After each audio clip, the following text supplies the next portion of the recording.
मी माननीय मुनगंटीवार साहेबांना सरकारला सांगणार आहे की या राज्यामधले वाळू माफिया आणि मुरुम माफिया अजून थांबले नाही. उदाहरण देतो आपलं मंत्री महोदय आपल्याला 26 वेळा या महाराष्ट्रातल्या महसूल मंत्र्यांना, माझ्या महसूल आयुक्तांना आणि कलेक्टरना मी पत्र लिहून सांगितलं की या ठिकाणी अशी वाळू या 1.5 वर्षामध्ये वाळू माफिया चालू आहे, बंद करा. मी समक्ष किती वेळा बोललो, उलट माझ्यावर गुन्हा दाखल झाला विचार करायला होतो. 26 वेळा पत्र लिहिलं 1.5 वर्षामध्ये. स्वतः आमच्या जिल्हाधिकाऱ्यांशी बोललो, जिल्हाधिकारी अभी करते हैं, जिल्हाधिकारी बदलला दुसरा अभी करते हैं. का करत नाही? जिल्हाधिकारी अगती काय ताकद नाही तुमच्या जिल्हाधिकाऱ्यामध्ये, कमजोर झाल्या जिल्हाधिकारी. माफियांच्या नावाखाली, माफियांच्या दबावाखाली जिल्हाधिकारी कमी झाले. रेव्हेन्यू यंत्रणा करा, तुमच्या ताकद असेल तर बंद करून दाखवा. मी तुम्हाला दाखवलं स्पॉट, मी स्वतः गेलो त्या ठिकाणी, तुम्हाला लाईव्ह लोकेशन दाखवलं, लाईव्ह काढताना जे दाखवलंय. कलेक्टर बुलढाण्याला कळवलं, त्यांना कळवलं, ह्यांना कळवलं. जे चांगलं काम आहे तेही तुमच्यानं का होत नाही? कारण इसके ऊपर नाना भाळी आहे. नाना आमच्याकडे पैशाला नाना म्हणतात. हप्तेखोरी भारी आहे.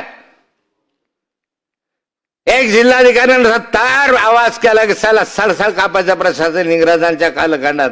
काही जिल्हाधिकारी अजूनही मी पाहिलेले आहे, तुकाराम मुंडे सारखे. मी कौतुक करतो नेहमी तुकाराम मुंडेचं. काय तुम्हाला असेल नसेल, पण त्या माणसांना लाईन लावली, शिस्त लावली. सर हे आमचे जिल्हाधिकारी, yes sir, yes sir. Phone केला की उठून उभे राहा, यस सर. अरे क्या यस सर लगाया? कोण बंद करणार आहे? काय आम्ही करणार आहोत? तुमच्याला बंद होत नाही. मंत्र्यांनी ताकद नाही. 26 वेळा मंत्र्यांना पत्र देऊन उत्तर नाही. 26 वेळा पत्र देऊन नाशिकचा आमचा कमिशनर मला पत्र देतो की आम्ही कारवाई करतो आहोत. करा कार्यवाही. जा सांगा तुमच्या जिल्हाधिकाऱ्याला सस्पेंड करा. हा माणसं का नाही सस्पेंड? कारण हप्ते पोहोचतात वरपर्यंत. हप्ते वरचा आकडा मी सांगू शकेल कुठपर्यंत आहे. तहसीलदार असू शकेल, प्रांत असू शकेल, वरचा एकच अर्धा मिनिट होत. अरे माझं आव्हान चॅलेंज आहे या सरकारला, चॅलेंज. त्या राज्यामधले वाळू माफिया, मुरुम माफिया हे बंद करून दाखवा. तहसीलदार घाबरतो, त्याच्या अंगावर हल्ला होतो. पोलीस संरक्षण देत नाही, म्हणता आमचं काम नाही आहे.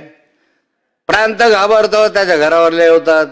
त्याच्या गाड्यांवर हल्ला तर सुरक्षित आहे का कायदा सुव्यवस्था या ठिकाणी? म्हणून शेवटचं माझं आव्हान सरकारला की बंद करा. किमान आमच्या मतदारसंघात जर 26 पत्र दिले, 26, माझ्यासारखा माणूस ज्यावेळेस 26 पत्र 1.5 वर्षामध्ये येतो तर ते दखल होत नाही. किती संवेदनशील सरकार आहे. वा राज्यपाल महोदय, मी तुमचं अभिनंदन करेल यासाठी की इतकं निगरगट्ट सरकार आम्ही कधी अनुभवलं नाही, ते आता अनुभवतो आहोत.